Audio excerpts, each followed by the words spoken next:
بسم اللہ الرحمن الرحیم۔ کہا جاتا ہے کہ چاند پر سب سے پہلے جس شخص نے قدم رکھا اس کا نام ہے نیل اے آرمسٹرانگ۔ تو اس نے سب سے پہلے قدم رکھا، اللہ تعالیٰ رکھا نہیں رکھا اس کے بارے میں خود سائنسدانوں کو، آسٹرونوٹس کو، خداباز جو ہیں ان سب کو بہت سارے اس کے اوپر اعتراضات ہیں، تحفظات ہیں، وہ ایک الگ بات ہے۔ لیکن نیل آرمسٹرانگ کے والے سے یہ کہانی ایک مسلمانوں میں بڑی معروف ہے، ہم نے بھی بڑی سنی کہ نیل آرمسٹرانگ صاحب جو تھے وہ چاند پر جب گئے تو چاند پہ انہوں نے اذان کی آواز سنی، اور پھر جب وہ بندہ مصر میں گیا کسی کام کے سلسلے میں تو مصر میں اس نے اذان کی جب آواز سنی تو وہ ہکا بکا ہوا، اور اس نے کہا کہ یہ کیسی آواز ہے جو میں سن رہا ہوں؟ تو لوگوں نے کہا یہ تو اذان کی آواز ہے، یہ تو مسلمان دن میں 5 بار دیتے ہیں۔ اس نے کہا اللہ کی قسم یہ اذان جو ہے یہی آواز میں نے چاند پر سنی ہے۔ تو پھر وہ اسلام کی طرف کنورٹ ہو گیا، وہ مسلمان ہو گیا۔ یہ کہانی ہم نے بھی بڑی سنی، آج بھی یہ کہانی کئی دفعہ کئی جگہ پہ سننے کو ملتی ہے۔ مجھ سے کئی دوستوں نے پہلے بھی سوال کیا، ابھی ایک ہمارے دوست ہیں یو کے سے تعلق رکھتے ہیں، ہمارے بڑی کرم فرما بھائی ہیں ہمارے، محمد ارشد گجر صاحب، انہوں نے اس کی طرف میری توجہ دلائی کہ اس کے بارے میں آپ ذرا کلام کیجئے اور ایک ویڈیو ریکارڈ اس کے بارے میں کیجئے کہ اس کی کیا حقیقت ہے۔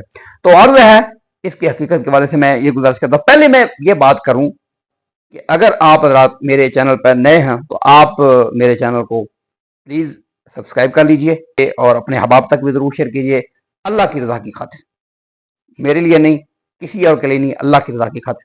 تو اب بات کو کنٹینیو کرتے ہیں۔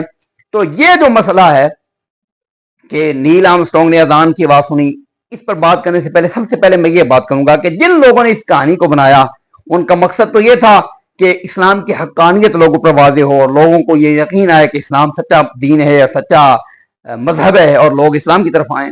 لیکن ان حضرات کو شاید یہ خبر نہیں تھی کہ یہ اسلام کو الٹا بدنام کرنے کا سبب بنے گی۔ یہ کہانی جو آپ نے گھڑی ہے نا، یہ الٹا اسلام کو بدنام کرے گی، کیونکہ یہ باتیں ایسی چھپتی تو ہے نہیں۔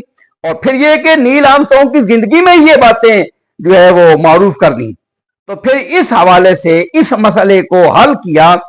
انڈیا کے ایک عالم دین فوت ہو گئے 2 سال پہلے، علامہ وحید الدین خان صاحب۔ تو علامہ وحید الدین خان صاحب نے باقاعدہ یہ جب کہانیاں سنی اور یہ اس طرح کی باتیں اس وقت معروف ہو گئی تھی، تو انہوں نے یہ خط لکھا تھا 1983 میں، 1983 میں، یعنی آج سے آلموسٹ 42 سال تقریباً پہلے انہوں نے خط لکھا تھا نیل آرمسٹرانگ کو، اور اس سے یہ پوچھا کہ کیا آپ نے اس طرح اذان سنی؟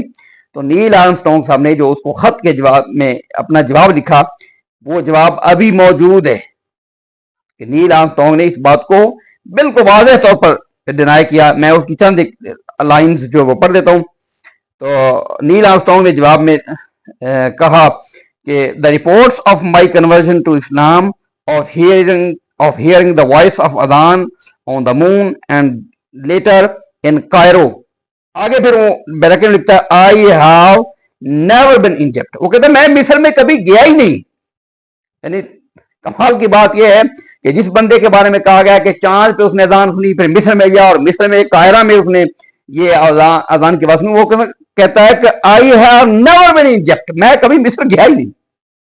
تو وہ کہتا ہے کہ میں مصر کبھی گیا ہی نہیں۔ تو وہ کیا کہتے ہیں یہ ساری جو باتیں کہتے ہیں are all untrue، یہ ساری کی ساری باتیں غلط ہیں۔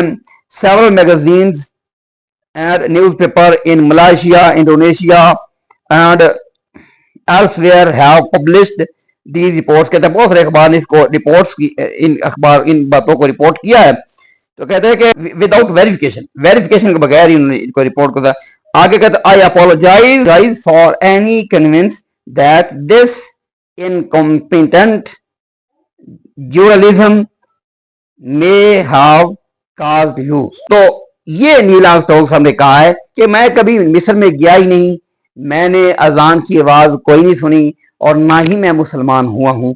تو یہ بالکل ایک جھوٹی کہانی ہے جنہوں نے گھڑی، ان کا کنسرن شاید یہ تھا کہ اس سے اسلام کو تقویت ملے گی، لیکن افسوس اس بات نے اسلام کو بہت ہزیمت دکھائی ہے، بلکہ اسلام کے لیے بدنامی کا یہ باعث بنا ہے۔ اسلام کو اپنی حقانیت کے اظہار کے لیے، اپنی حقانیت کے بیان کے لیے کسی جھوٹ کی ضرورت نہیں ہے. اس طرح کی کہانیاں بالکل جھوٹ ہیں. مجھے امید ہے کہ حضرات کوئی بات سمجھ آ گئی ہوگی. اور اس طرح کی کہانی اگر آپ کسی مولوی صاحب کو یا کسی مبلغ کو آئندہ کہتے ہوئے یہ سنیں تو اس کو ہاتھ جوڑیں, اس کو کہیں اللہ کے بندے اس بات کو پہلے کنفرم کر لو کہ یہ سچ بھی ہے یا جھوٹ ہے. جس بندے کے بارے میں اس کہانی کو گھڑا گیا ہے وہ اپنی زندگی میں ہی اس کو ڈینائی کر کے جا چکا ہے.